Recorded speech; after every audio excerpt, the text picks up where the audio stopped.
ठीक है, आप सभी से रिक्वेस्ट है कि कोई भी स्टूडेंट बीच में क्लास नहीं छोड़ेगा। अगर बीच में क्लास छोड़ता है तो इसका मतलब वो कुछ पॉइंट छोड़ रहा है, और जो आपके ये 5 to 7 मार्क्स कम आते हैं एग्जाम में वो वही पॉइंट्स होते हैं। क्योंकि अगर आपको 5 to 6 क्वेश्चन में ये जो हम क्लास के ड्यूरिंग क्लास हम जो डिस्कशन करते हैं उसमें से कोई एक पॉइंट क्लिक कर जाता है कि इसका आंसर ये हो सकता है या नहीं हो सकता है, तो वहां पे उसकी बहुत हेल्प होती है।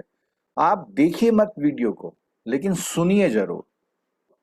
कई बार होता है कि आप ड्राइविंग कर रहे हैं, कुछ कर रहे हैं, तो कई लोग मेट्रो में हैं, कई बार लोग सुनते रहते हैं। तो उनसे सभी से मेरी रिक्वेस्ट ये है कि सुनिएगा जरूर, और कोशिश करिएगा कान में हेडफोन डाल के सुनिए। ठीक है, और जो ड्राइविंग कर रहे हैं वो केयरफुल जरा ध्यान रखिएगा। खुद ड्राइविंग कर रहे हैं तो देखिएगा कि कैसे वो मैनेज कर सकते हैं कि एक कान पे डाल के, क्योंकि आपको पीछे की गाड़ी के हॉर्न वगैरह भी सुनने होते हैं। ठीक है, वैसे तो आज हॉलीडे है, लेकिन हो सकता है एक दो जो बैंकर्स हैं उनको बैंक वालों ने बुला लिया हो किसी काम से। ठीक है, अगर कोई ट्रैवलिंग वगैरह में है तो इस बात का ध्यान रखिएगा बहुत विशेष रूप से। तो केवल 5 मिनट हम लेंगे कि हमारी लास्ट क्लास क्या हुई थी। और ये मैं बार बार अपनी क्लास में बोलता हूँ कि एमसीक्यू को तब करिए जब पूरी बुक पढ़ लें बहुत अच्छी तरह से। शुरू से अगर आप एमसीक्यू करेंगे तो हर बार एमसीक्यू के ऑप्शन बदल जाएंगे, हर बार क्वेश्चन आपका गलत होगा। तो बेहतर ये है कि किसी भी टॉपिक को बहुत अच्छी तरह से पढ़िए। अगर आप अच्छी तरह से पढ़ते हैं तो उसमें क्वेश्चन कहीं से भी उठ के आएगा, कॉन्सेप्ट आपको मालूम होगा, तो आपका उसका अप्रोप्रिएट आंसर आप उसका दे पाएंगे। ठीक है, तो एक छोटा सा ओवरव्यू लेंगे हम लोग कि हमने लास्ट में क्या लिया था। और जितने लोग भी अभी आज फर्स्ट क्लास में हैं बिल्कुल भी परेशान नहीं होइएगा। रीजन क्या है कि अभी ज्वाइनिंग का सिलसिला चलता रहेगा, और हमारे कई टॉपिक सेकंड राउंड तक जाते हैं, यानी कि 2 बार होते हैं। और जितने भी इम्पोर्टेंट टॉपिक हैं वो तो डेफिनेटली 2 टाइम्स होते ही होते हैं। जो इम्पोर्टेंट टॉपिक्स हैं जिसमें से केस स्टडी 5 5 मार्क्स के आते हैं वो तो 2 बार हो ही जाते हैं। ठीक है, तो लेकिन आज से आपको शुरू कर देना है। और जब हमने अनाउंसमेंट किया हुआ है कि क्लास ज्वाइंट है तो मींस ज्वाइंट है। जो सीआईबी कर चुके हैं वो ये ना सोचें कि हमने तो जेआईबी कर लिया, हम जेआईबी का चैप्टर क्यों पढ़ रहे हैं। केवल उन्हीं रेलिवेंट क्लासेस में हम लोग जेआईबी सीआईबी ज्वाइंट करते हैं जहां रेलिवेंसी है, और जहां नहीं है वहां सेपरेट होती है क्लास। कई सारी बहुत चीजें आपको रटी हुई रहती है, पता रहती हैं, लेकिन उसके पीछे कॉन्सेप्ट नहीं पता होता है, तो वहां पर आप मिस्टेक करते हैं। तो मैं रिव्यू कर रहा हूँ लास्ट टाइम, केवल 6 से 7 मिनट आप मेरे को दीजिए, बहुत तेजी से रिव्यू करूंगा। ठीक है, और जिनको ये क्लास दोबारा देखनी हो तो वो लिंक वहां पे मिल जाएगा उनको। ठीक है, तो इसमें क्या हमने बताया था कि जो भी मनी सरप्लस है, जो भी मनी सरप्लस है, सरप्लस से मनी जाती है डेफिसिट की ओर। सरप्लस से मनी डेफिसिट की ओर जाती है।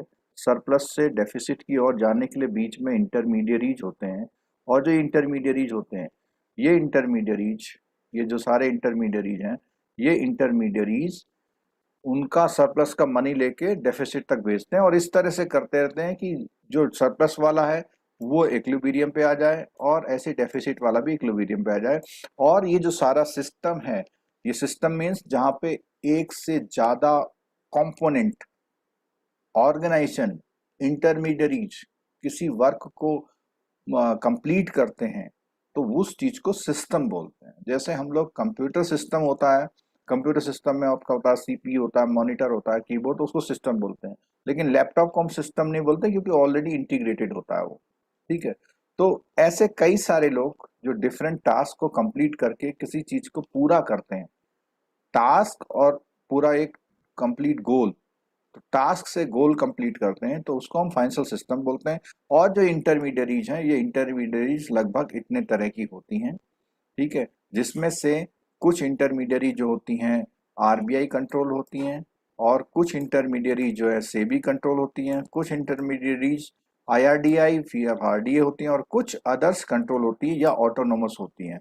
इनको हम ऑटोनोमस भी बोलते हैं, यानी इनको आरबीआई ने या गवर्नमेंट ऑफ इंडिया ने अलग से पावर दे दी है कि आप अपना ऑर्गेनाइजेशन चलाइए। हाँ, regulation central government of India या आरबीआई की आ सकती है, ठीक है, वो ऑटोनोमस है। जैसे हमने बात कही थी आपका जो नाबार्ड वगैरह, ये जो इधर यहाँ लिखी हुई हैं, ये लास्ट वाले कॉलम पे, ये जो है हमारी ऑटोनोमस बॉडीज हैं, ये हमारे फाइनेंशियल सिस्टम को पूरा करते हैं।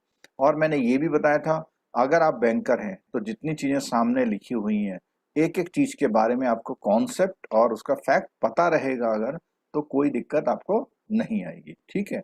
इतनी चीजें मतलब एक तरह से आपका सिलेबस हो गया, ठीक है।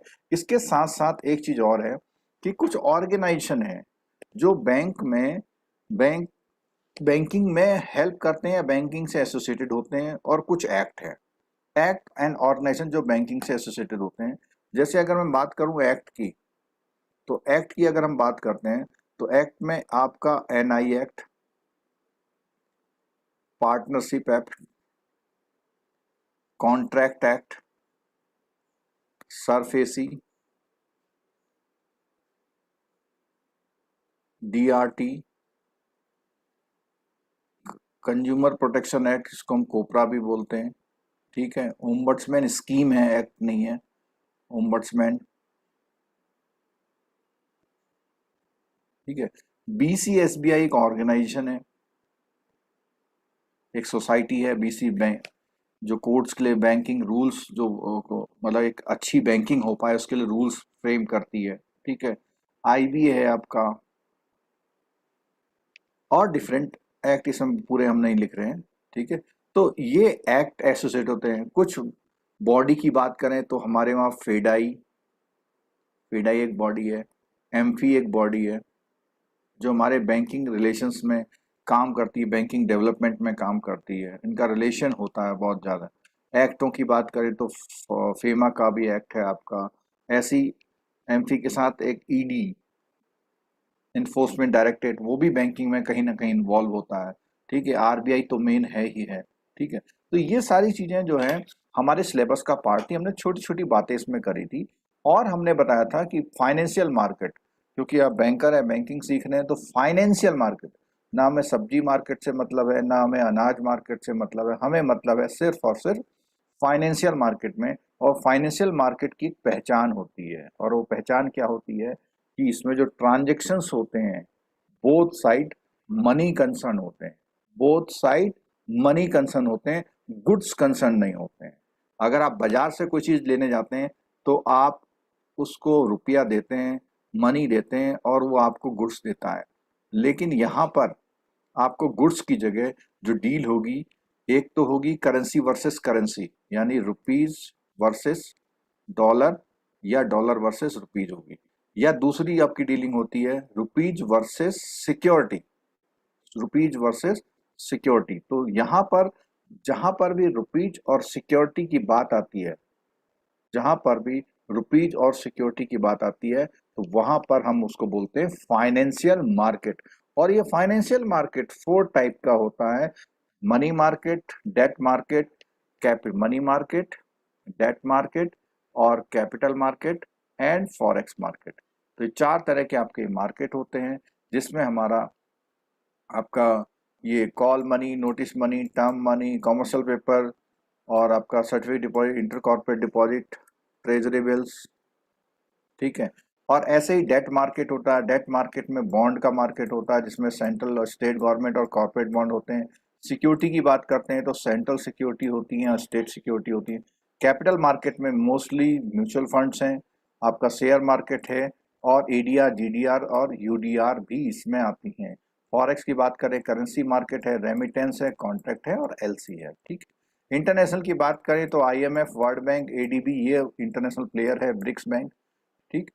और इसके अलावा हमने एक डिस्कशन किया था, एक नया NARCL का जो फॉर्मेशन हुआ था उस पर बात कही थी, तो उस पर अभी हम यहाँ पर बात नहीं कर रहे हैं, क्योंकि इसका रीजन ये है कि ये बहुत लंबा टॉपिक हो जाएगा फिर, ठीक है।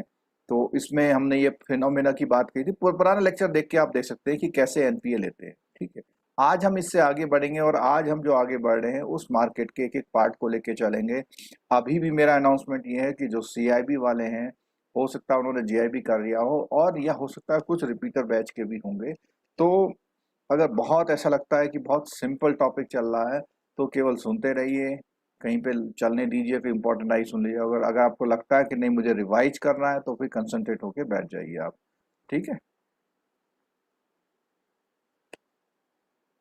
एक चीज और हम बता दें आपको डिस्कशन में, जो जीआईबी की बुक है उसमें तीन ये पॉइंट जो येलो रंग से लिखे हुए हैं, ये तीन पॉइंट ऐड हुए हैं। पहले इसके बारे में बुक में कुछ भी नहीं था। ठीक है।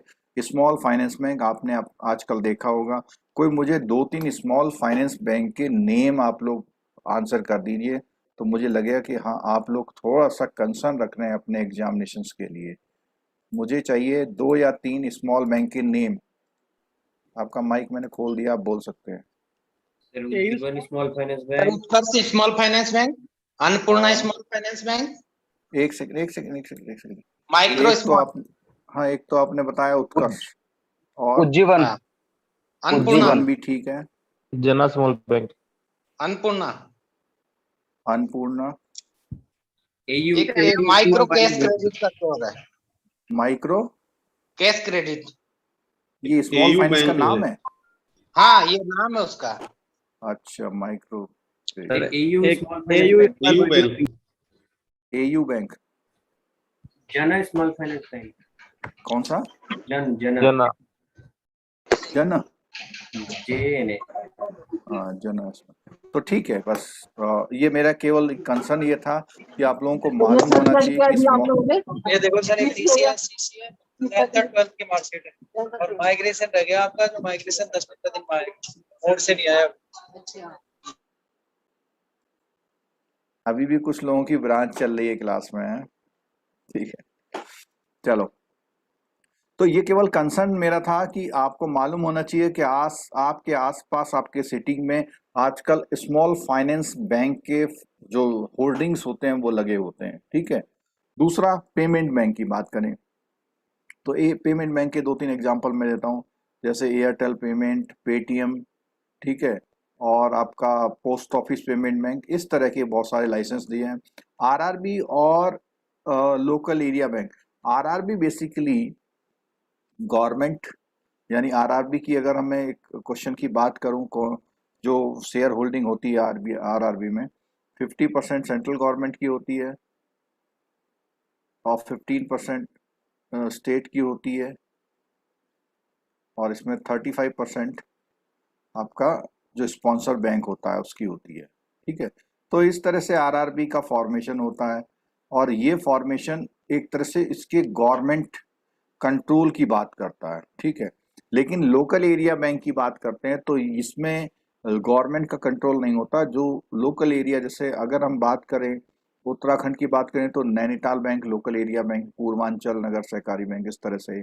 ऐसी महाराष्ट्र कोऑपरेटिव बैंक है, या तमिलनाडु बैंक है। ऐसे बहुत सारे लोकल में बैंक आपने देखे होंगे जो लोकल एरिया में वर्क करते हैं। ठीक है। तो इनको एक एक को लेके चलते हैं हम लोग। ये फाइनेंशियल सिस्टम मैंने आपको पूरा ये समझा दिया था, ये पूरा स्ट्रक्चर है। और अगर इसके बाद आप अपनी बुक को पढ़ते हैं तो डेफिनेटली आपको बहुत लॉन्गर रन के लिए ये चीजें याद रहेंगी। और कोशिश करिए कि बैठने की आदत डालिए, एक शेड्यूल बनाइए पढ़ाई के लिए। अब इस बुक में जो आपकी जेआईबी की बुक है, role and function in brief of the central banking authority, तो कुछ चीजें जोड़ दी है। जैसे there are some countries where the monetary control function is looked after by the central bank, where the bank supervision function is in charge a separate authority. अब उसने बोला कि जो मॉनेटरी कंट्रोल फंक्शन है वो तो सेंट्रल बैंक देखता है, लेकिन सुपरविजन फंक्शन के लिए एक सेपरेट अथॉरिटी है। तो दो चीजों में तोड़ दिया। हमारे वहाँ सुपरविजन और जो मॉनेटरी कंट्रोल का फंक्शन है एक ही है, यानी आरबीआई है। तो इन्होंने थोड़ा सा बताने की कोशिश करी है। इंडिया में जो है बोथ फंक्शन एक ही देख रहा है, और फॉरेन में कई कंट्री ऐसी हैं जहाँ पे मॉनेटरी कंट्रोल और ऑथोराइज से सुपरवाइजन अलग अलग है। लेकिन इंडिया में क्या है, RBI discharges the both these functions. ठीक है। अच्छा, और आपका RBI also act as a bankers bank, यानी बैंकों को कभी भी रिक्वायरमेंट पड़ती तो आरबीआई के पास जाते हैं। RBI supervises all Indian banks and the branches or the subsidiary bank of a foreign in India। अब देखो यहाँ बोला है इसने subsidiary banks of foreign in India, ये भी देखो। और RBI authorise the RBI act and governs, RBI is authorise by. अगर कभी क्वेश्चन आए आपके पास कि आरबीआई को पावर कहाँ से मिली है, तो आरबीआई को पावर ये आरबीआई एक्ट से मिली है। अच्छा, मेरा एक क्वेश्चन और है, इन्फोर्समेंट डायरेक्टरेट को पावर्स कहाँ से मिली हैं? क्वेश्चन मेरा ये है, इन्फोर्समेंट डायरेक्टरेट को पावर्स कहाँ से मिली हैं, वो कैसे ये सब काम करता है? कोई आंसर दे पाएगा? EML से मिली है सर। फेमा से मिली है, बिल्कुल ठीक है। इन्फोर्समेंट डायरेक्टरेट को जो भी पावर्स मिली हैं वो फेमा ने उसको कहा है कि आप ये काम करेंगे। इनकी जो भी कहीं अगर उसके रूल्स को वायलेट हो रहे हैं तो उनको एक पुलिस की पावर दी गई है इन्फोर्समेंट डायरेक्टरेट को, और उसके लिए वो सीबीआई और पुलिस का यूज कर सकती है। ठीक है, तो ऐसे ही कोई भी एक्ट होता है, और इसमें ऐसे समझिए आप कि कुछ तो प्योर एक्ट होते हैं, कुछ एक्ट विद बॉडी होते हैं। एक्ट विद बॉडी, जैसे फेमा है, फेमा प्योर एक्ट है, इसका कोई भी ऑफिस नहीं है। लेकिन अगर हम आरबीआई की बात करें तो आरबीआई का अपना एक ऑफिस है। अगर हम डीआरटी की बात करें तो डीआरटी एक्ट भी है, ऑफिस भी है। लेकिन इधर हम सरफेसी की बात करें तो सरफेसी का अपना कोई भी ऑफिस नहीं है, सरफेसी डीआरटी के थ्रू अपना काम करती है। ठीक है, तो ऐसे ही ये चीजें, ये सिर्फ एक्ट हैं और ये एक्ट विद बॉडी हैं। तो ये भी आपको कॉमन कॉन्सेप्ट समझना चाहिए। जो भी एक्ट होता है तो उसमें जैसे नेगोशिएबल इंस्ट्रूमेंट एक्ट, तो एनआई एक्ट क्या है? एक्ट है या एक्ट विद बॉडी है? एक्ट है। एक्ट है, उसका कोई ऑफिस नहीं है एनआई एक्ट का। ठीक है, ठीक है। ये हमने उस दिन डिस्कस किया था कि फाइनेंशियल सिस्टम में तीन पार्ट, जो भी ऊपर भी हमने बताया था, आरबीआई, सेबी और इंश्योरेंस करके ये परफॉर्म करते हैं। ठीक है, स्मॉल फाइनेंस बैंक की हमने बात कर ली थी कि इसमें जो स्मॉल फाइनेंस बैंक का जो स्पेसिफिक है, एक तो कई बार क्वेश्चन ऐसा आ सकता है, out of which is not the purpose of small finance bank. तो उसमें क्या है, अधिकतर लोग क्या आंसर करके आएंगे, वो एग्रीकल्चर को काट के आएंगे, जबकि यह है स्मॉल एंड मार्जिनल फार्मर को भी सर्विस करता है। स्मॉल एंड मार्जिनल फार्मर को भी सर्विस करता है। ठीक है, पेमेंट बैंक की बात है तो यहां तक हमने उस दिन शुरू किया था। तो अब पेमेंट बैंक में क्या है देखना, can undertake only some activities, पूरी एक्टिविटीज नहीं, accepting demand deposit up to 1 lakh, issuance of ATM और debit card, payment and remittance services, distribution of mutual fund unit, ये भी कर सकता है। इंश्योरेंस प्रोडक्ट, ये जितने भी सप्लीमेंट्री जो एडिशनल प्रोडक्ट होते हैं क्रॉस सेलिंग के लिए, उनको भी कर सकता है। किसी के गाड़ी के हॉर्न की आवाज आ रही है, इसलिए मैं यहाँ से म्यूट कर देता हूँ। और cross border remittance transaction in the nature of personal payment remittance, यानी बिजनेस वाले नहीं करेगा, लेकिन पर्सनल रेमिटेंस, जैसे आपका ये जो वेस्टर्न यूनियन टाइप का है, इस तरह के काम कर सकता है। ठीक है, आरआरबी का मैंने थोड़ा बता दिया था आपको। इसके अलावा आपको लोकल एरिया बैंक में भी है, जो as low cost bank provide banking services small area up to 3 contiguous district mainly in rural and semi urban areas। तो यहाँ एक बात और आ गई कि लोकल एरिया वाले अधिकतर जो काम करते हैं रूरल और सेमी अर्बन एरियाज में करते हैं, और इसमें एक बोला कि अप टू 3 contiguous डिस्ट्रिक्ट, 3 डिस्ट्रिक्टों में जिनका ऑपरेशन होता है उसको लोकल एरिया बैंक का नाम दे दिया गया है। ठीक है, अच्छा, अब बात आती है एनबीएफसी की। देखो एनबीएफसी का भी बहुत बड़ा एरिया हो गया, और अगर मैं बात करूं इस समय अगर बैंकों को कोई टक्कर दे रहा तो एनबीएफसी दे रहा है। एनबीएफसी में जनरल बैंकिंग नहीं होती, यानी वो चेकबुक इश्यू नहीं करते हैं, डिमांड ड्राफ्ट इश्यू नहीं करते हैं। ठीक है, आपके अगर मैं क्वेश्चन पूछूं इसमें टिक लगवाऊं कि कौन कौन से काम करते हैं, एनबीएफसी इंश्योरेंस करता है नहीं करता है, म्यूचुअल फंड करता है नहीं करता है, एफडी करता है या नहीं करता है, और आपका फाइनेंस करता है या नहीं करता है। तो बताएंगे इसमें से कौन सा काम नहीं करता है एनबीएफसी?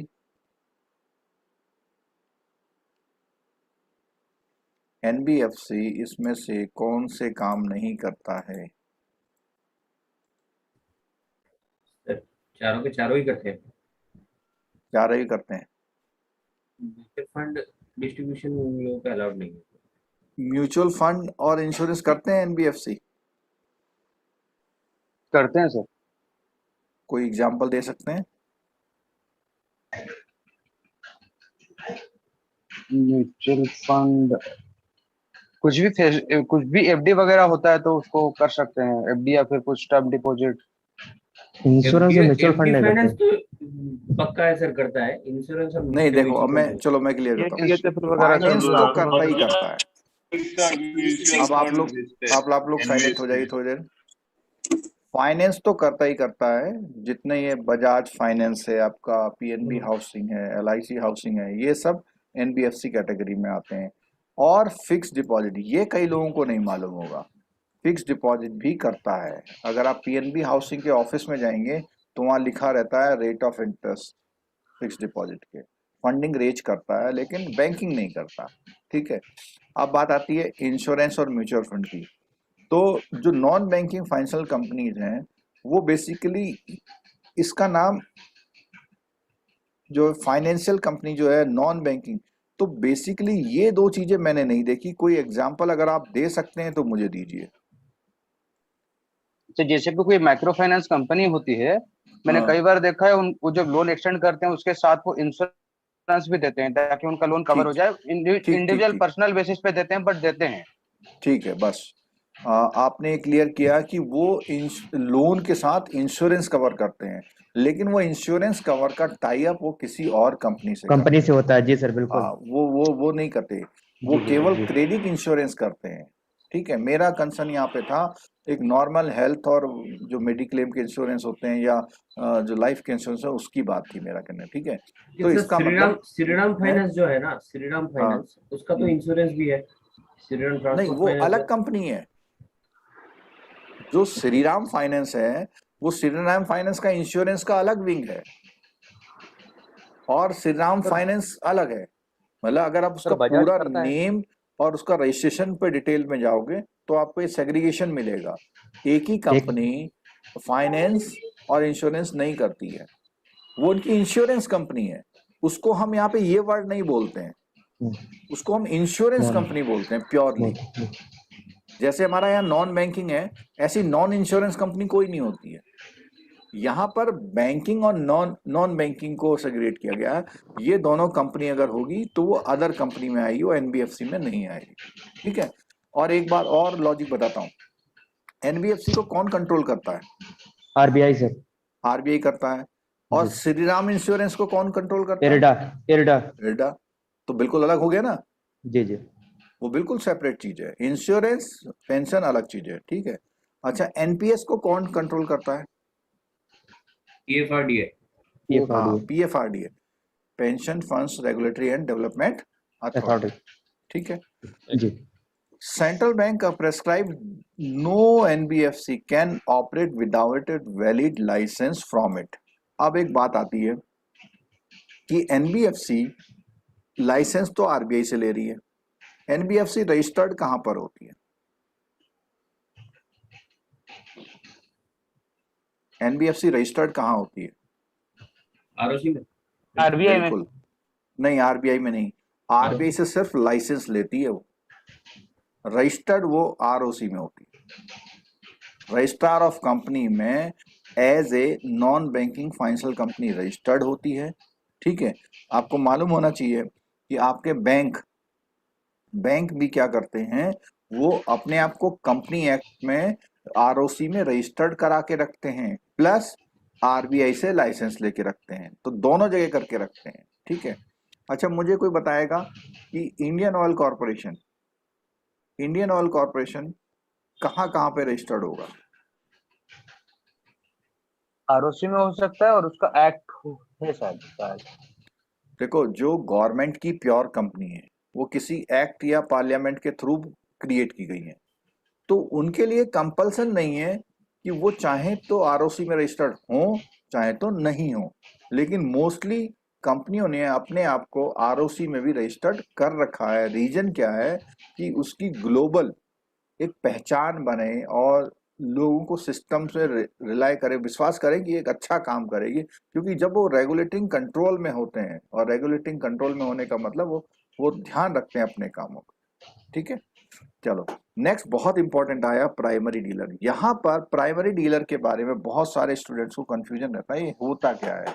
मैं बताता हूँ आपको कि जो गवर्नमेंट होती है, गवर्नमेंट को फंड की रिक्वायरमेंट होती है, और ये फंड गवर्नमेंट को कई वे से मिलता है। फॉरेन से भी मिलता है, ठीक है, अपने जो पहले से गवर्नमेंट के ऑर्गेनाइजेशन है उसका डिसइन्वेस्टमेंट करके भी मिलता है। जैसे आजकल आप प्राइवेटाइज सुन रहे हैं, वो डिसइन्वेस्टमेंट कहलाता है टेक्निकली, ठीक है, तो डिसइन्वेस्टमेंट से भी मिलता है। लेकिन अगर उसके बाद भी गवर्नमेंट को पब्लिक पैसा चाहिए तो वो पब्लिक से लेती है। और पब्लिक का मतलब क्या है, इसको बोलते हैं पब्लिक फाइनेंस। पब्लिक से उधार लेती है। अब पब्लिक से अगर उधार लेगी तो उसको क्या करना पड़ेगा, पब्लिक के पास जाना पड़ेगा, ठीक है। सुनीता कुछ बोलना चाह रही हैं क्या? सर प्लीज ये म्यूट द ऑडियो, जो हाँ बीच में मैंने, डिस्टर्बेंस होता ना सर, इसीलिए। हाँ हाँ ठीक है, मैंने कर दिया। वो कभी डिस्कशन करना तो तब मैं खोलता हूँ, ठीक। सभी से रिक्वेस्ट है कि अपना माइक बंद रखें, जब कहा जाए और बोलने वाले हों तभी ऑन करें, ठीक है। इससे डिस्टरबेंस होता है, कई बार हमने भी कह दिया आपको। और नहीं तो जो ज़्यादा डिस्टरबेंस करेगा उसको 5 मिनट के लिए आउट कर देंगे मीटिंग से, फिर आना बात करें, ठीक। चलो, तो पब्लिक फाइनेंस की बात कर रहे हैं। पब्लिक फाइनेंस जो होता है, गवर्नमेंट को जितने भी सिटीजन्स हैं या कोई भी कंपनीज हैं या कोई भी ऑर्गेनाइजेशन है, गवर्नमेंट के लिए वो पब्लिक है। उनसे अगर मनी चाहिए तो वो क्या करती है कि डायरेक्ट यहाँ पर इनसे कांटेक्ट नहीं करती है। वो क्या करती है, गवर्नमेंट अपने मीडिएटर या इंटरमीडियरीज की तरह में आपके जो प्राइमरी डीलर्स हैं, पीडीज बोलते हैं, इन पीडीज को हायर करती है या इनको सर्विसेज लेती है इनसे। और ये पीडीज इनसे बल्क में सिक्योरिटी लेते हैं। सिक्योरिटी, अगर ये सिक्योरिटी लेंगे तो पीडी को इनको मनी देना पड़ेगा। और ये मनी कहाँ से पीडी इकट्ठा करता है? पहले पीडी क्या करता है, पीडी बल्क में सिक्योरिटी को रिलीज कर लेता है वहां से, और उस सिक्योरिटीज को जो सिटीजन्स हैं या पब्लिक हैं या कॉरपोरेट हैं उनको सेल करता है, उन सिक्योरिटीज को। तो जब उन सिक्योरिटीज को सेल करता है तो ये जो इतने सारे लोग हैं, ये वो पब्लिक ये फंड इकट्ठा करते हैं और पीडी के थ्रू गवर्नमेंट तक जाता है, ठीक है। बल्क में सिक्योरिटी को परचेज कर लेते हैं और उसको पब्लिक को सेल करते हैं। पब्लिक उनको मनी देती है, वो मनी आरबीआई के पास पहुंचती है, ठीक है। और एक क्लास अभी हमारा जब होगा कि कौन से ऑर्गेनाइजेशन कितना मनी रेज कर सकते हैं, तो पीडी को सबसे ज्यादा पावर दी गई है। प्राइमरी डीलर्स अपनी कैपिटल का बहुत, मेरे ख्याल 225 है, एग्जैक्ट फैक्ट पे तब हम वहीं बात करेंगे, 225% तक अपने नेट ओन फंड का वो बोरोविंग कर सकते हैं, क्योंकि वो पैसा गवर्नमेंट को चाहिए। तो गवर्नमेंट ने पीडी को लिबरल किया हुआ, ठीक है। तो अब इसमें बोला पीडी का भी, जो पीडी है, primary dealer are also known as very dealer, also known as PDs, deal in government securities and deal in both the primary and secondary market। दो बातें आ गई हैं, यानी ये पीडी ऐसे इंटरमीडियरीज हैं जो गवर्नमेंट से डील करती हैं तो प्राइमरी मार्केट है, और जब इधर आपके जो पब्लिक से डील करती हैं तो वो सिक्योर सेकेंडरी मार्केट आ गया है। तो दोनों में डील करती है। Their basic responsibility is to provide market for government securities and strengthen the government securities market। तो जैसा मैंने पहले आपको एक्सप्लेन कर दिया था, thus PD are acting as a market maker of government security। और मार्केट मेकर ये वर्ड कई बार आएगा। मार्केट मेकर का मतलब होता है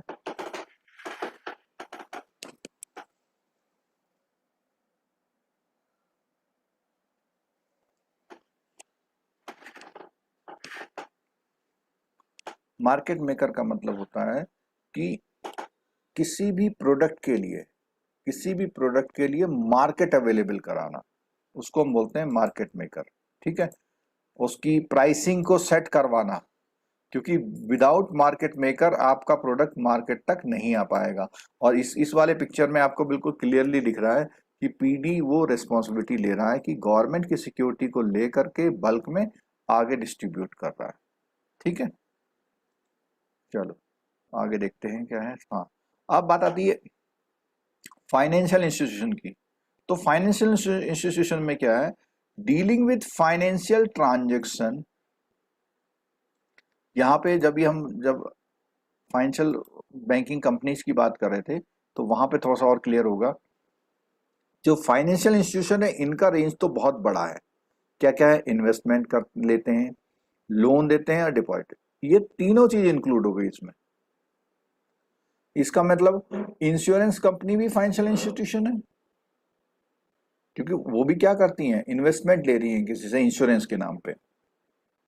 FIR development financial institution which provide long term fund for industry. अब कई बार क्या होते हैं, जैसे आपने IDFC का नाम सुना होगा, IDFC, तो ये क्या करती है, लॉन्ग टर्म फंड प्रोवाइड कराती है, जो डेवलपमेंट के लिए लॉन्ग टर्म फंड प्रोवाइड कराती है।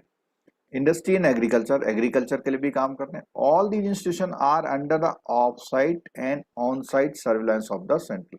और ये जितने भी इंस्टीट्यूशन होते हैं, जितने भी इंस्टीट्यूशन इन्वेस्टमेंट, लोन और डिपॉजिट पे काम करते हैं, तो वो RBI इसको सर्विलांस में रखता है, यानी देखता रहता है गड़बड़ तो नहीं हो रही कुछ।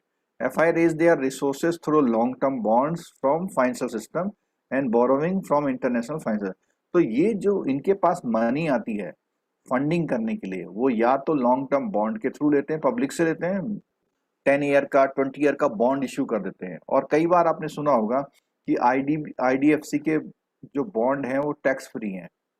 इसका मतलब ये होता है कि आपको जो ATC में जो रिबेट मिलती है, अगर आप इसमें इन्वेस्टमेंट करते हैं तो उसमें आपको गवर्नमेंट रिबेट देती है और उसके इंटरेस्ट इनकम पर कोई टैक्स नहीं लगता है। क्यों? क्योंकि ये लोग पब्लिक से सरप्लस को लेकर के अगेन उस पब्लिक को, उस ऑर्गेनाइजेशन को, उस कॉर्पोरेट को लोन देते हैं जिनको रिक्वायरमेंट होती है। ठीक है, और वो इंटरनेशनल फाइनेंशियल इंस्टीट्यूशन से भी लोन लेते हैं। FI की बात है। कोऑपरेटिव बैंक, यहाँ पर ये जो कोऑपरेटिव बैंक वर्ड है, जो लोग कोऑपरेटिव बैंक्स में जॉब करते हैं उनको पता रहता है, लेकिन जो नेशनलाइज्ड बैंक होते हैं उनको ये वर्ड काफी कंफ्यूजन करता है। अब इसमें देखिएगा कौन कौन से कोऑपरेटिव बैंक होते हैं। देखो, एक तो कोऑपरेटिव बैंक होता है अर्बन। ठीक है, urban cooperative bank. Urban cooperative bank को जो कंट्रोल करता है वो स्टेट प्लस RBI करता है।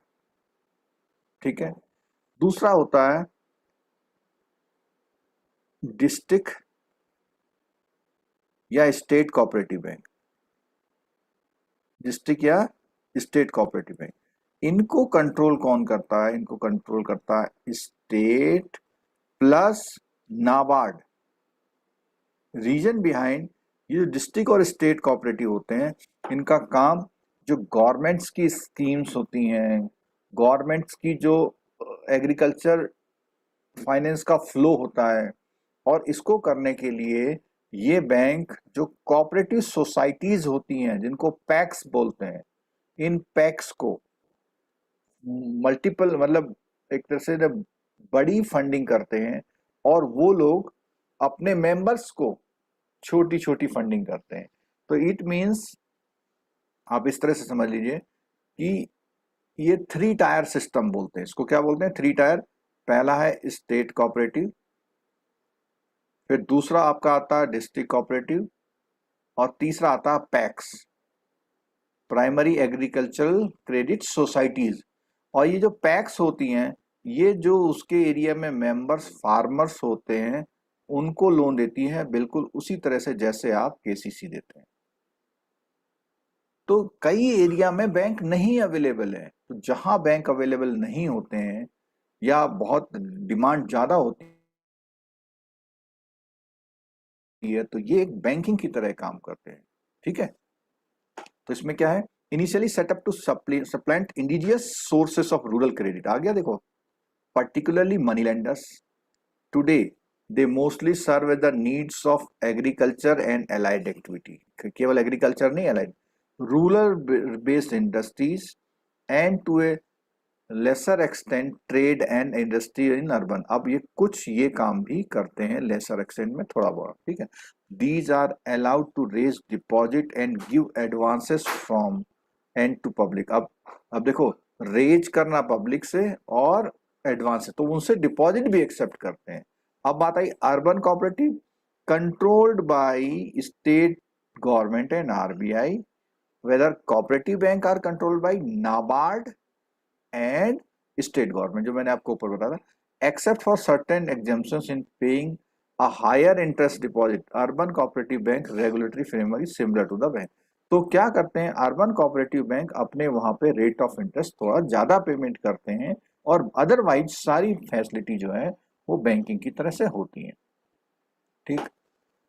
पेमेंट एंड सेटलमेंट सिस्टम, तो पेमेंट एंड सेटलमेंट सिस्टम की बात करेंगे तो पेमेंट एंड सेटलमेंट में जितना आपका एनईएफटी, आरटीजीएस या क्लियरिंग का काम है, वो सारा सेंट्रल बैंक देखता है। आपका जो भी क्लियरिंग है, सीटीएस क्लियरिंग है या नॉर्मल हो मैनुअल क्लियरिंग है, वो सब ये देखता है, ठीक है। मैनेजमेंट ऑफ गवर्नमेंट डेट, बिल्कुल, गवर्नमेंट को जब भी रिक्वायरमेंट होती है तो गवर्नमेंट के लिए डेट, अच्छा एक चीज और है, अभी हमने बताया था कि प्राइमरी डीलर्स भी गवर्नमेंट के लिए पब्लिक डेट अरेंज करते हैं, ऐसे ही आरबीआई भी पब्लिक से बॉन्ड के थ्रू भी पैसा लेता है।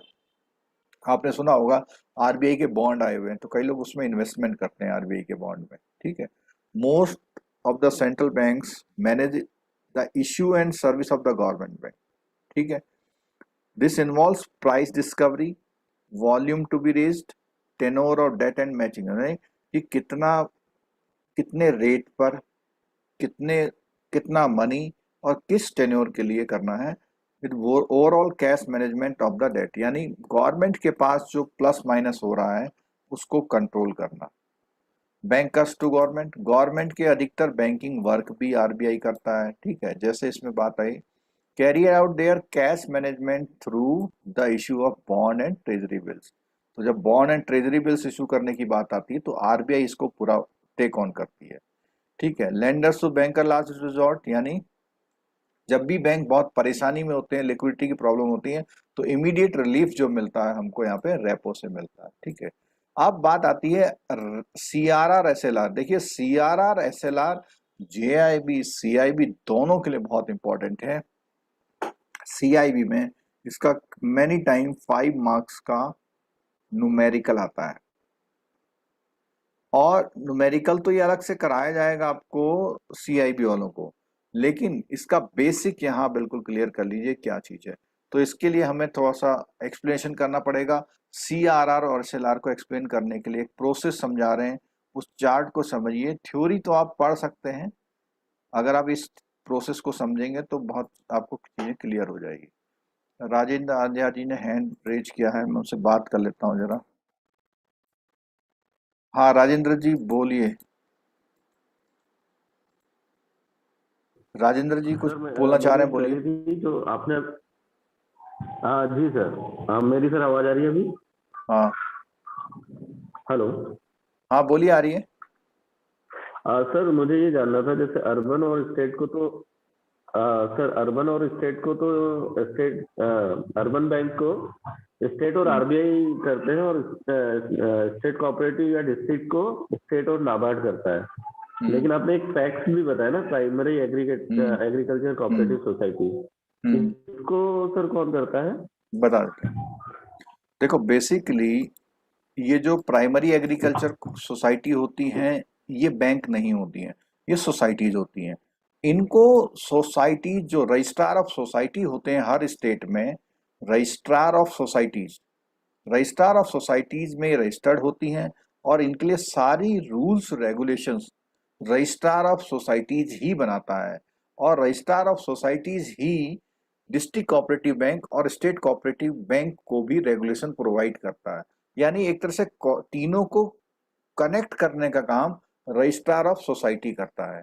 और ये पैक्स जो होती हैं रजिस्ट्रार ऑफ सोसाइटी में रजिस्टर्ड होती हैं, वहीं के रूल रेगुलेशन के अकॉर्डिंग इनका काम चलता है। ठीक है,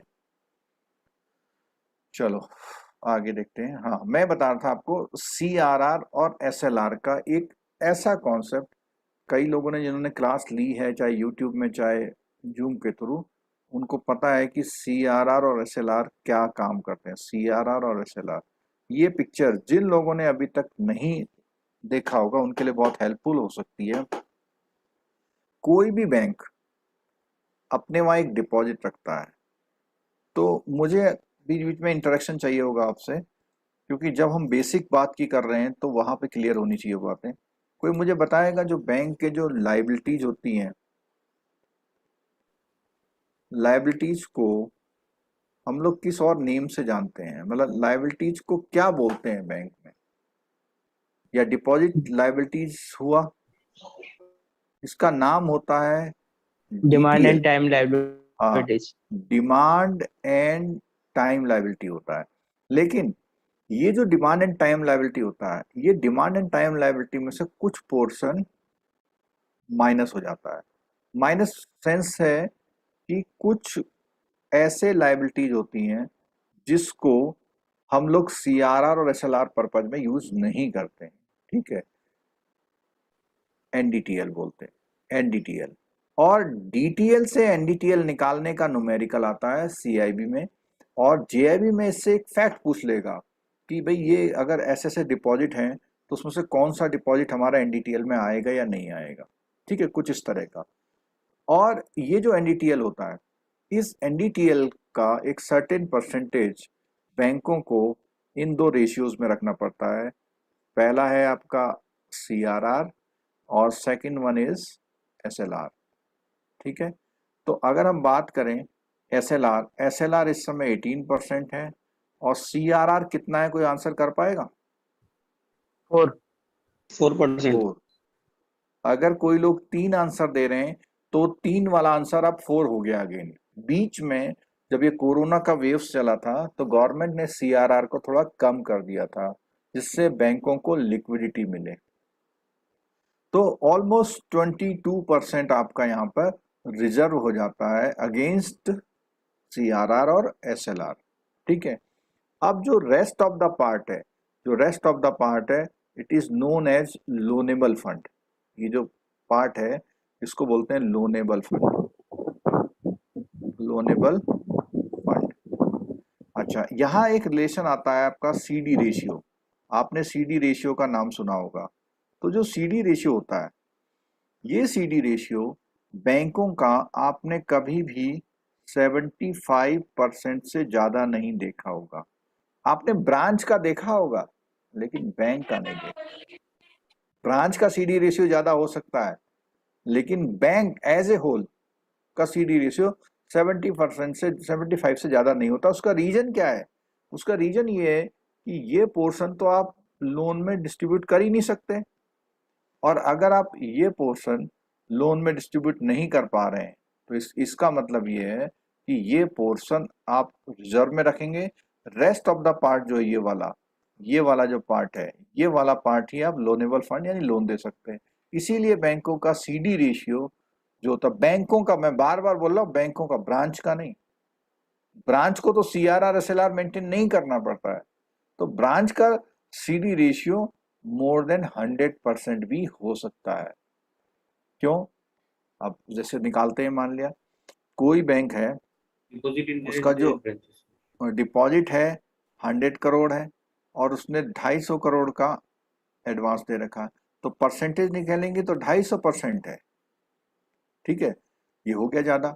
लेकिन एज ए होल अगर हम बात करेंगे तो CRR SLR वो फंडिंग नहीं कर सकते, इसीलिए उसका CD रेशियो आपने देखना, अपने बैंक की बैलेंस शीट उठा के देखिएगा, अधिकतर बैंकों का CD रेशियो 50 से 60 तक के राउंड में रहता है।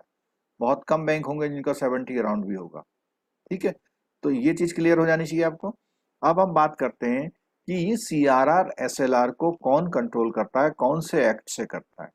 अगर हम CRR की बात कर रहे हैं तो CRR को कंट्रोल करने का जो इंस्ट्रक्शन दिया वो RBI ने दिया हुआ है, SLR को दिया हुआ BR एक्ट ने दिया हुआ है। ठीक है। आरबीआई को 42(1) के तहत ये जो है सीआरआर मेंटेन करना पड़ता है, और एसएलआर को मेंटेन करने के लिए सेक्शन 24 है। ठीक है, और याद करने के लिए बहुत आसान है, ये आरबी है, ये बीआर है, रिवर्स हो गया, ये 42 है, ये 24 है, रिवर्स हो गया। और जेआईबी वालों बहुत ध्यान से, अच्छे मन से इस बात को याद रख लो, 1 मार्क्स का क्वेश्चन कई बार पूछा गया है ये, क्योंकि कंफ्यूजिंग है इसलिए पूछा गया है। ठीक है, सीआरआर को जो फॉर्म हम रखते हैं वो हमें कैश की फॉर्म में रखना पड़ता है, लेकिन अगर हम बात करते हैं एसएलआर की, एसएलआर को मेंटेन करने के लिए हमारे पास कई सारे ऑप्शंस हैं। एक ऑप्शन तो कैश का है, कैश में भी रख सकते हैं। दूसरा और ऑप्शन है स्पेसिफाइड सिक्योरिटी का। स्पेसिफाइड सिक्योरिटी से मतलब है जिसको हम एसएलआर सिक्योरिटी भी बोलते हैं। सिक्योरिटी 2 तरह की होती हैं, एक एसएलआर सिक्योरिटी और दूसरा नॉन एसएलआर सिक्योरिटी। तो जो एसएलआर सिक्योरिटी होती हैं वो एसएलआर के परव्यू में आती हैं, यानी ऐसे इन्वेस्टमेंट जिसको एसएलआर के लिए एक्सेप्ट किया जाता है। ठीक है, इन्वेस्टमेंट आपका बहुत ज्यादा हो सकता है, लेकिन एसएलआर के मतलब का ही इन्वेस्टमेंट यहाँ पर लिया जाएगा। ठीक है, तो यहाँ बात हम कर रहे थे। हाँ, अब मुझे आंसर चाहिए, तीसरी वो कौन सी सिक्योरिटी है जिसको हम एसएलआर में ले सकते हैं? certain approved government securities. Gold gold gold. Gold. वो अप्रूव्ड गवर्नमेंट तो यही हो गया, स्पेसिफाइड वाला। ठीक है, हम लोग गोल्ड को भी जब रखते हैं तो एसएलआर मेंटेन करने के 3 मतलब इंस्ट्रूमेंट हैं आपके पास। जो भी पैसा आपने यहाँ लगा रखा है, इसका मतलब उतना पैसा आपने एसएलआर में मेंटेन किया हुआ है। ठीक है, अब बात आती है इसके पर्पज क्या है। अगर आपसे पूछा जाएगा सीआरआर के पर्पज, देखो ये छोटा सा क्वेश्चन है, जब उसके ऑप्शंस आते हैं तो वहां आप कंफ्यूज कर जाते हैं। सीआरआर को मेंटेन करने का रीजन क्या है, कोई बताएगा?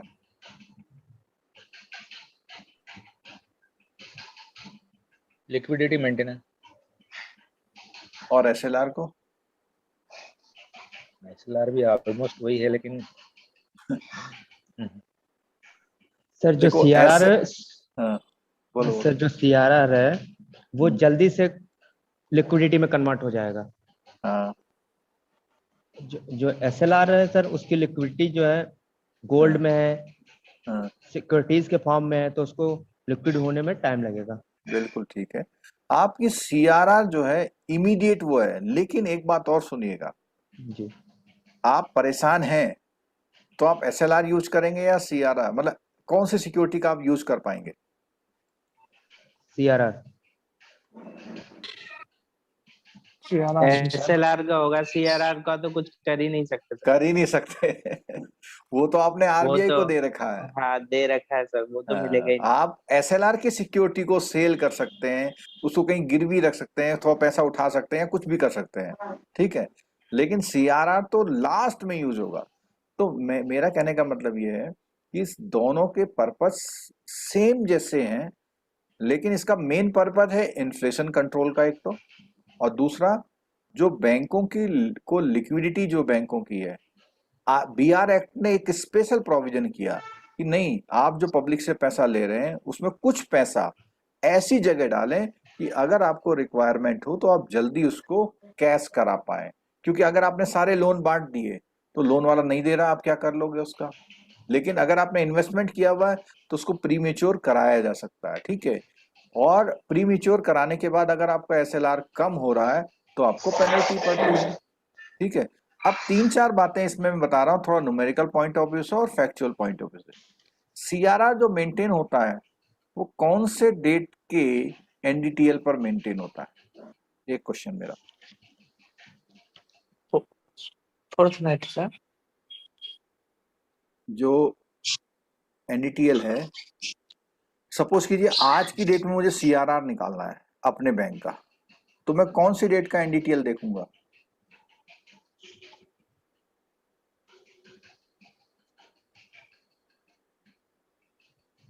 कल की डेट का है।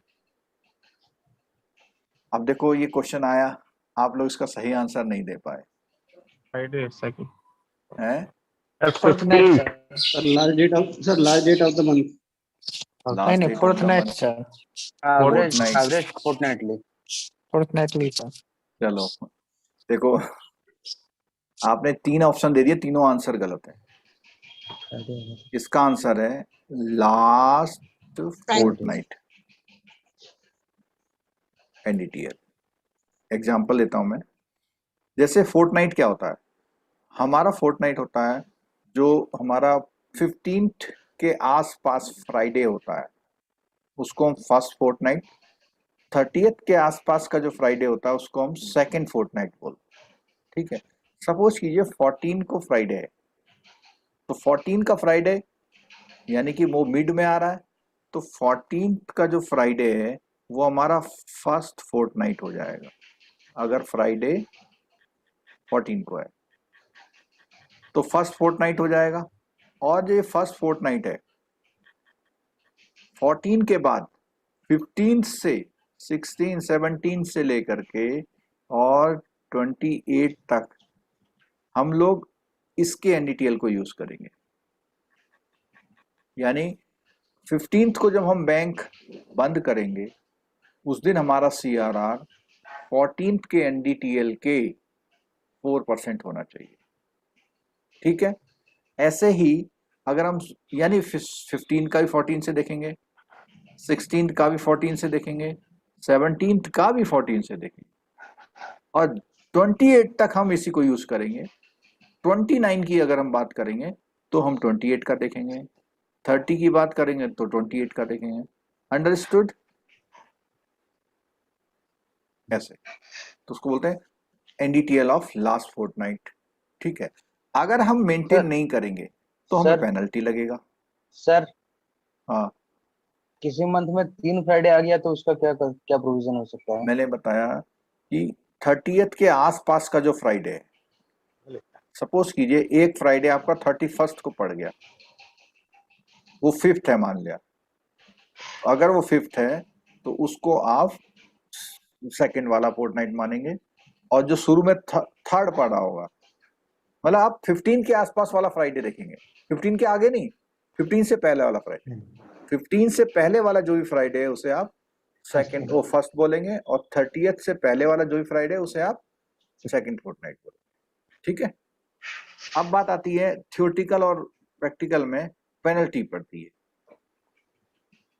वेरी फर्स्ट डे पेनल्टी 3% है और अगर आप नेक्स्ट डे भी वो कंटिन्यू कर रहे हैं डिफॉल्ट तो वो 5% है, लेकिन ये प्लस है। इट मीन्स कि 3% प्लस क्या प्लस, कोई बताएंगे क्या? Bank rate bank rate plus 3%, bank rate, और उसके बाद 5 चलता जाएगा जब तक आप डिफॉल्ट करेंगे। ठीक है, और ये डिफॉल्ट हो भी सकता है, कब होता है? जब आपको किसी कमिटमेंट को पूरा करना है और आपका लोन से पैसा नहीं आ रहा है तो एसएलआर सीआरआर को आप ब्रेक कर सकते हैं, उसका यूज कर सकते हैं, लेकिन आपको नेक्स्ट डे के लिए कुछ स्टेप उठाने पड़ेंगे और जो नेक्स्ट डे के लिए जो स्टेप उठाएंगे उससे आप या तो अपना क्या करेंगे, एनडीटीएल को कम करेंगे, या डिपॉजिट वो जो एडवांसेस दे रखा है उससे रिकवरी लाएंगे, कुछ ना कुछ ऐसा करेंगे, या लोन बांटने थोड़ा बंद कर देंगे। लोन बांटने बंद करेंगे तो ऑटोमेटिक वो पैसा आप सीआरआर में देख सकते हैं। और सीआरआर जो होता है उसको ये बोला जाता है कि मेंटेन विद आरबीआई, यानी जहां पर भी रखा है वो आरबीआई का रखा आपके पास है, आप उसको रेमिट नहीं करते हैं, आप ही के पास रखा है, आप उसको बोलते हैं this is for RBI disposal. RBI जब कहेगा तभी हम ले पाएंगे इसमें से, नहीं तो नहीं लेंगे। और अगर आपने वो कम किया तो ये पेनल्टी आती है आपको। ठीक है, क्लियर हो गया? जी। अच्छा, अब थोड़ा सा फिनोमिना इनका इन्फ्लेशन, एक तो लिक्विडिटी की बात आ गई, दूसरा है इन्फ्लेशन। इन्फ्लेशन के लिए कैसे यूज होता है? इन्फ्लेशन के लिए कुछ इस तरह से यूज होता है कि सपोज कीजिए कि अगर आपको कोई एरियर मिल जाए, एरियर मिलता है 1 लाख रुपीज और 2 महीने बाद होना था लेकिन 3 दिन बाद ही रिलीज हो गया।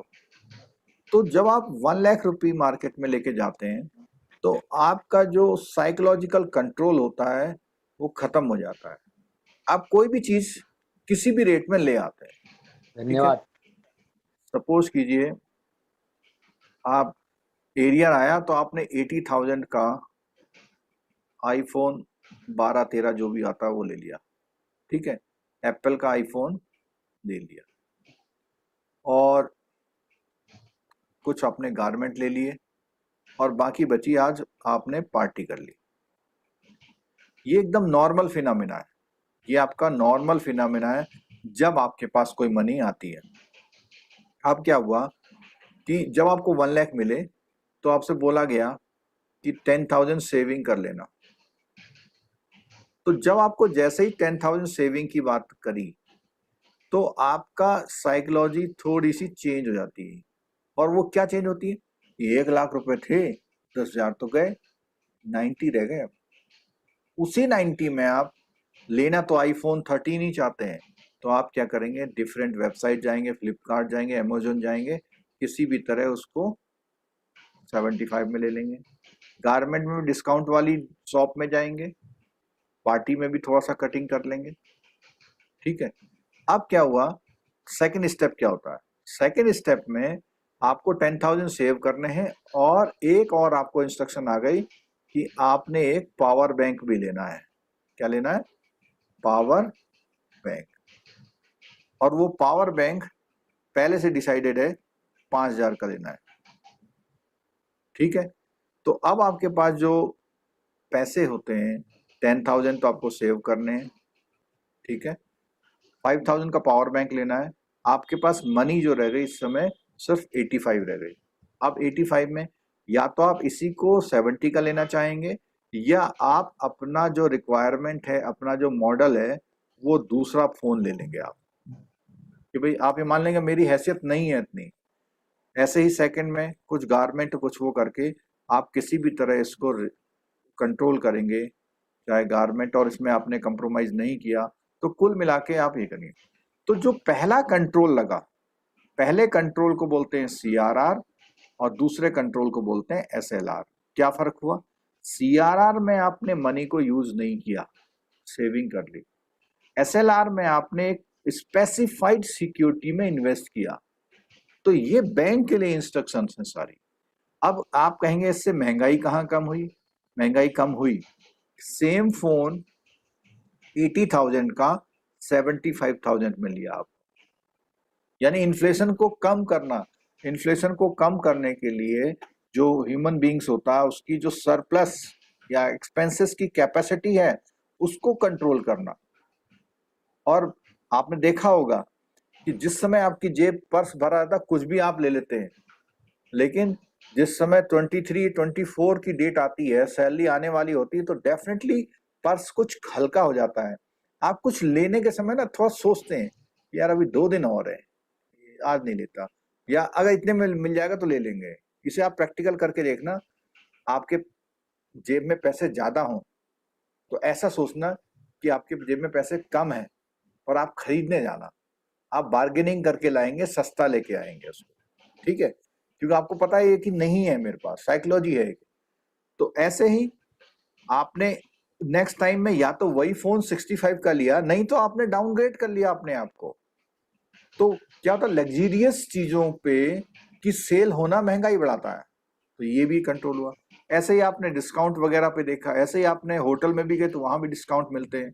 आपने बोला, जब आपके जेब में खूब पैसे होते हैं तो आप डिस्काउंट की बात ही नहीं करते, होते हैं तो कहते हैं भाई कोई डिस्काउंट मिल जाएगा, मिल भी जाता है, ठीक है। तो ये जो SLR और CRR का पर्पज है, ये दोनों जो पर्पज है, दोनों इन्फ्लेशन पे कंट्रोल कर रहे हैं। उसके साथ साथ SLR आपको एक स्पेसिफिक चीज दे रहा है कि आपको पैसा लगाना कहाँ है, क्योंकि अगर आप ये आइटम ले रहे हैं, पावर बैंक ले लिया, तो आप उसको रीसेल करना चाहते हैं तो रीसेल भी हो सकता है, ठीक है। तो ये पॉइंट आप लोग जो है ध्यान रखिएगा कि CRR SLR किस तरह से वर्क करते हैं, ठीक। इसके थ्योरेटिकल पॉइंट में आते हैं।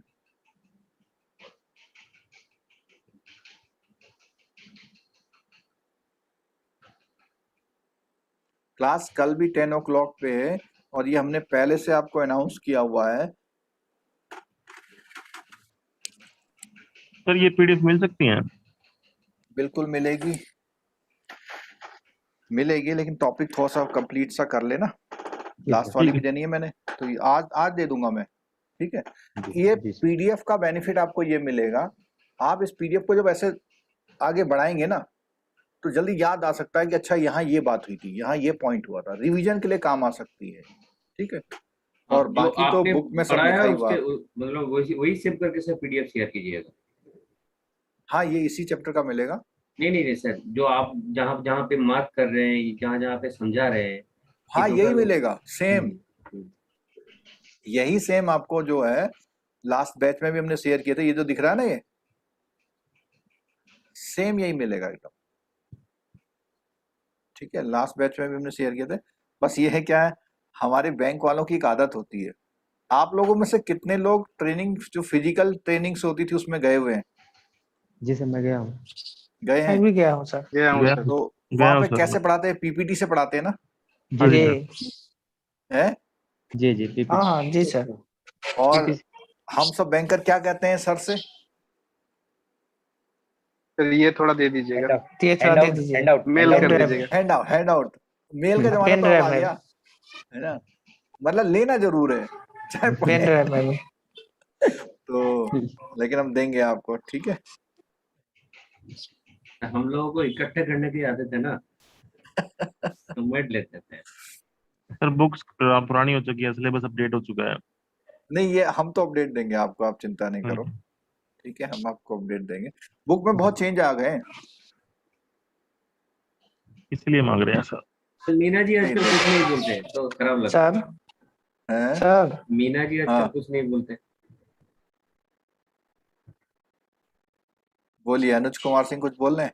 जी सर मैं ये बोल रहा था कि सर पहला दिन है आपसे इंटरेक्शन का, और हाँ। एग्जाम भी सीआईबी के लिए मैं अपियर हो रहा हूँ sir.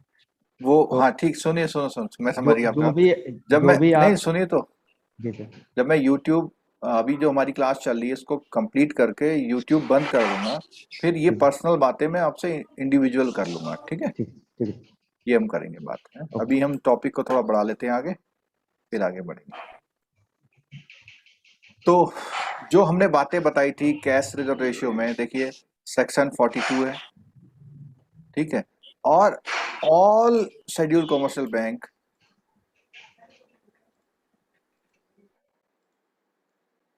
Are required to maintain with RBI. अब देखो विद आरबीआई है, अब विद आरबीआई का रेमिट नहीं करते, लेकिन जहां रखा हुआ बोलते हैं आरबीआई का। कैश रिजर्व से mandatory deposit to be held by bank with central bank, it is percentage of net demand and liability. ये छोटी छोटी बातें आप लोग गलत कराते हैं वहां पे। CRR enables central bank to control liquidity in the system and thereby controlling inflation and bank lending। देखो ये तीन पर्पज है इसके, लिक्विडिटी। और लिक्विडिटी कहाँ? बैंकों की नहीं, पब्लिक के पास कितना पैसा होना चाहिए, पब्लिक की लिक्विडिटी, उसको कंट्रोल करना, इन्फ्लेशन को कंट्रोल करना, और बैंक लैंडिंग को। क्योंकि अगर हम CRR को बढ़ा देते हैं तो हमारा जो बैंक लैंडिंग वाला पोर्शन है वो कम हो जाता है, ठीक है। The increase in decrease can be affected by central bank to pump in और सोक लिक्विडिटी, यानी बैंकिंग सिस्टम में लिक्विडिटी बढ़ाने या घटा। बैंकों की अपनी लिक्विडिटी की बात नहीं कर रहे हैं, देखो यहां फर्क समझो। PR एक्ट का काम है पर्टिकुलर बैंक के लिए, CRR का काम है पूरे बैंकिंग सिस्टम के लिए, ठीक है। अब बात करते हैं हम SLR की। SLR नेट डिमांड टाइबिलिटी वही चीज है बिल्कुल, ठीक है। अब इसमें क्या, प्रेस्क्राइब सिक्योरिटी में mostly government securities.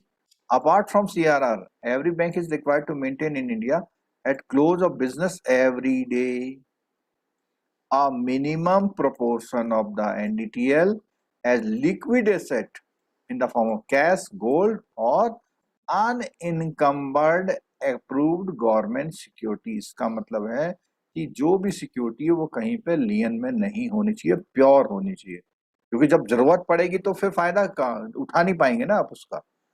The ratio of liquid asset to demand and term liability is known as, ठीक है।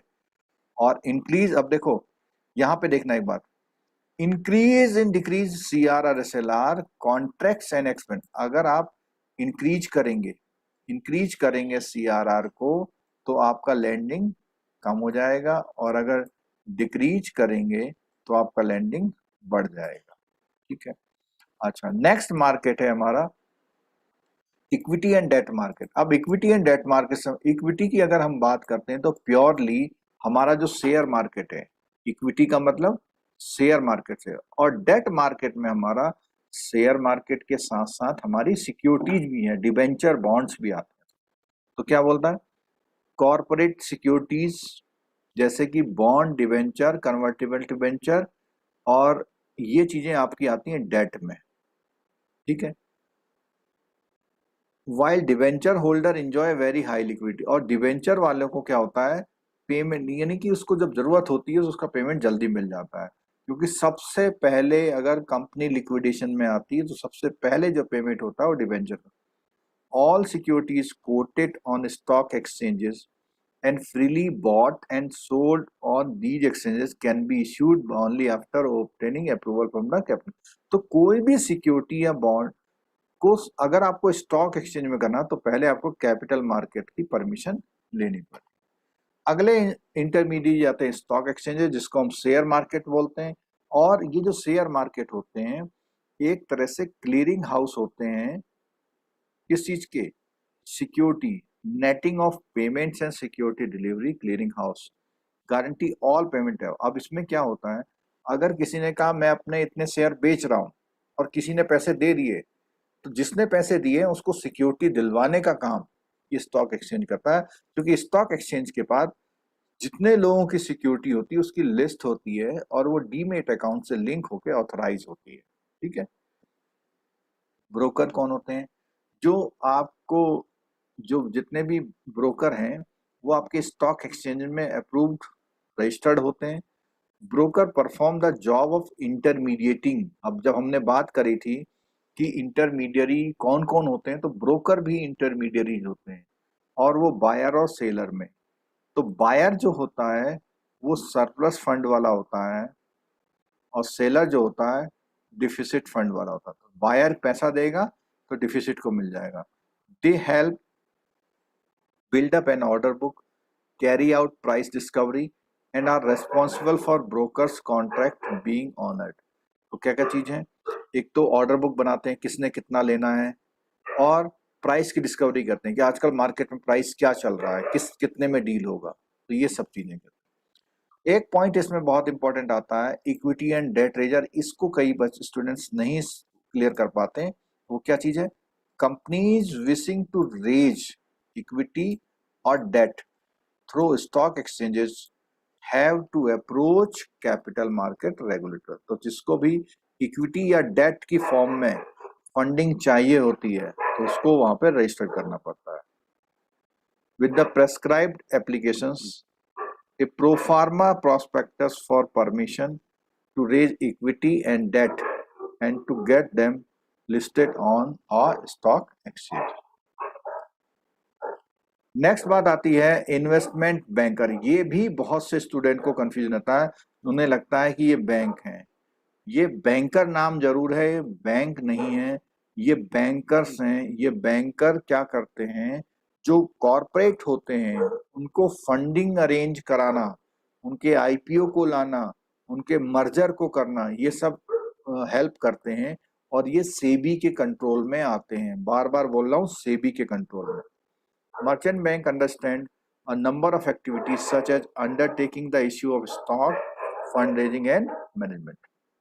They also provide advisory services and counsel on merger। देखो ये बोला ना मैंने, merger and acquisition जब होता है तो उसमें रोल प्ले करते हैं, अपना पूरी स्टडी करते हैं कंपनी की, ठीक।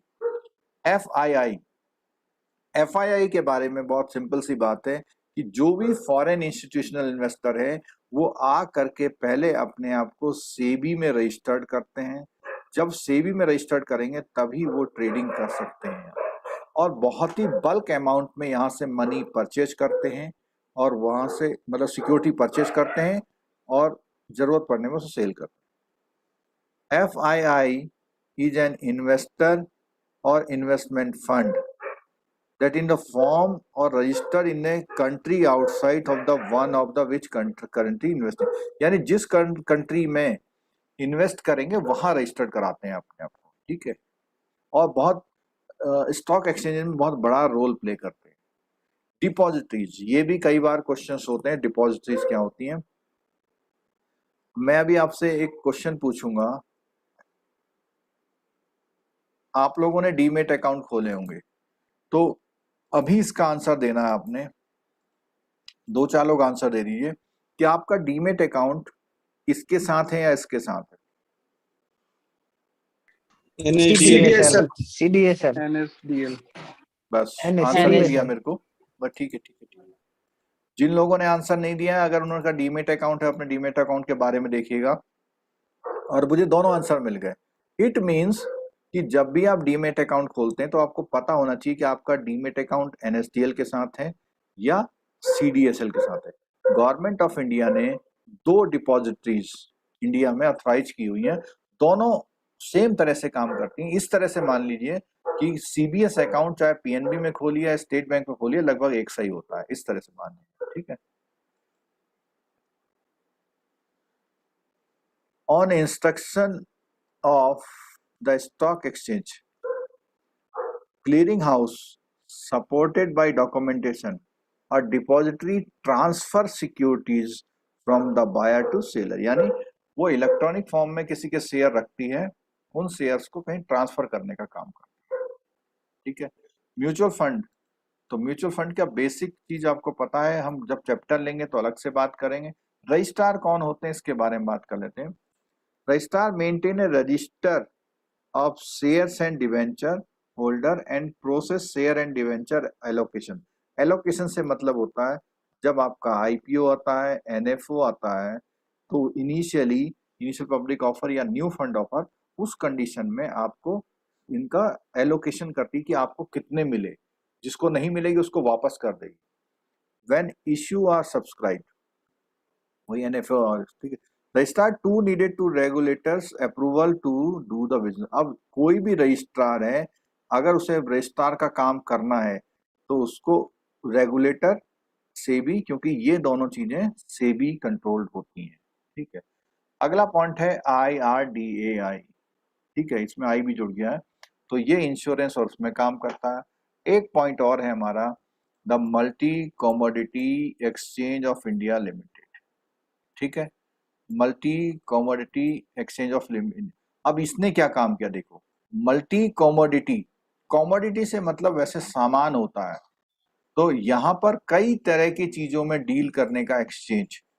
India's first listed exchange, state of the art commodity futures exchange, यानी सामानों को फ्यूचर में खरीदने बेचने का काम करता है। और यहाँ पे online trading, clearing and settlement की फैसिलिटी यहाँ पर मिलती है, thereby providing a platform of for risk management.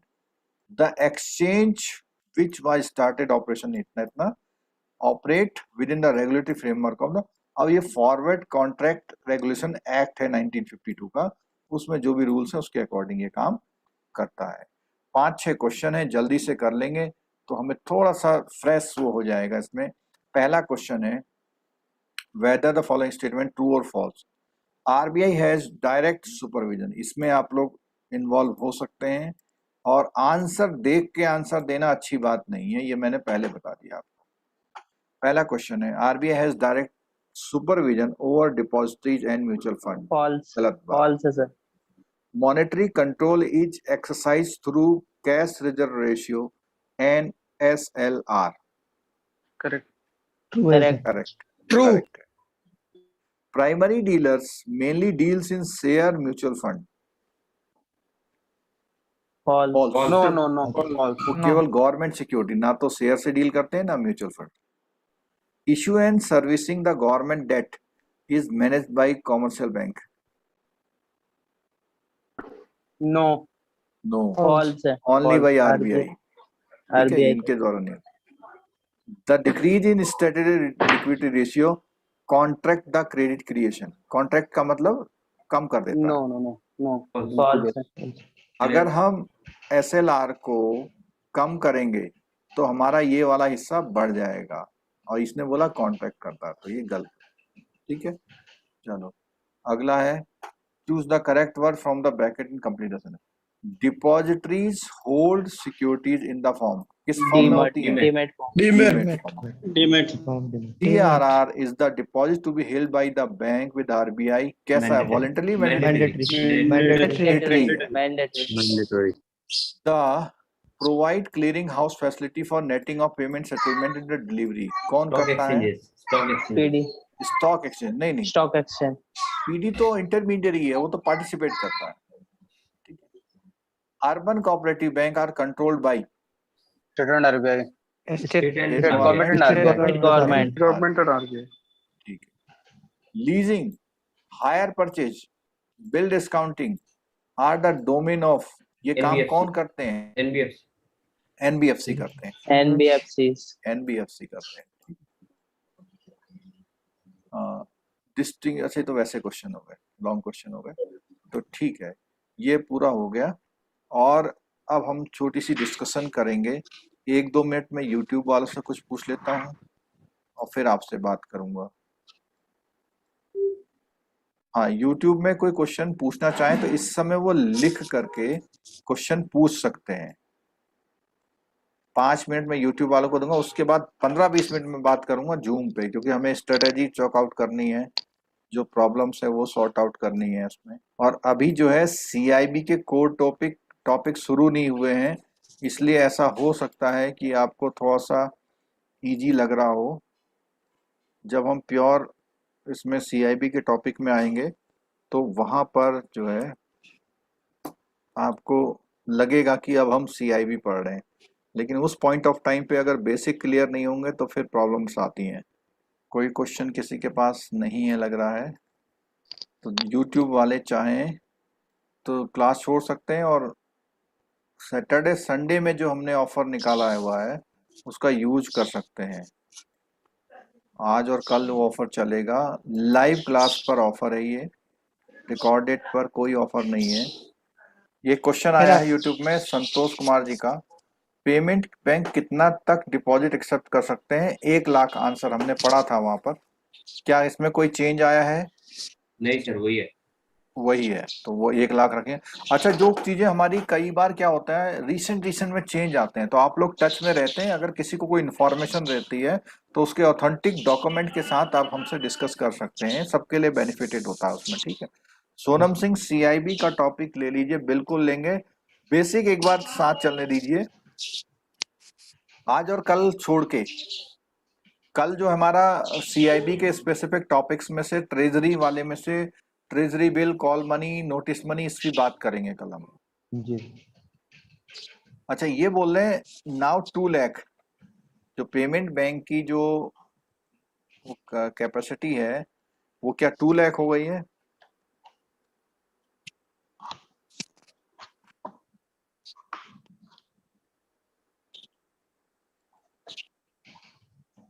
नहीं, 1 लाख ही है अभी. 7 अप्रैल से आया है चेंज. रुकिए, 7 अप्रैल से चेंज आया, मैं आपके साथ शेयर भी कर रहा हूँ इसको. तो देखिए डिस्कशन से क्या होता है, ऐसे जो रिसेंट चेंजेस होते हैं वो हमको क्लियर हो जाते हैं, क्योंकि आप सब लोग जॉइंटली वो करें. देखो ये है, इसको करेक्शन कर लीजिएगा. ये नोटिफिकेशन है digital payment bank. The RBI today announced that it has hiked the maximum day balance for payment bank to 2 lakh from 1 lakh. Payment bank have been seeking hike in deposit limit some time. और एक चीज और यहाँ पे है, after the government increase, एक तो deposit insurance 5 lakh का वो तो पहले ही कर दिया था.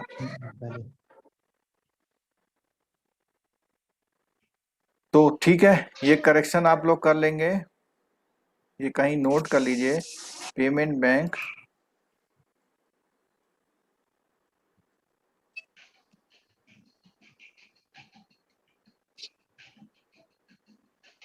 ये मैंने आपको स्क्रीन में भी शेयर करके दिखा दिया था, ठीक है।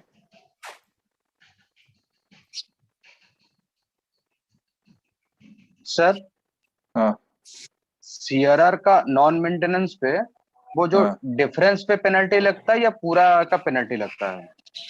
पूरा बहुत बढ़िया क्वेश्चन पूछा इन्होंने। बताइए किस पे लगता है? पूरा पे लगता है सर।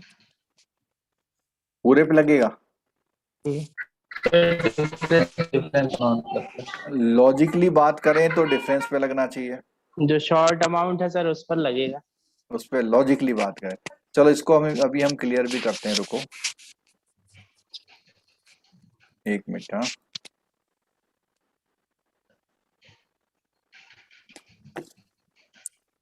ये जो इसकी बुक है ना, जेआईबी की बुक, जेआईबी की बुक में जो मनी मार्केट वाला जो चैप्टर है ना,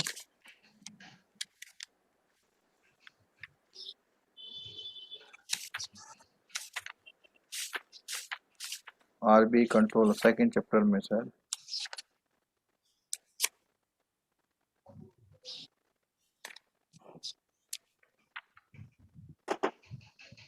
इसमें लिखा हुआ है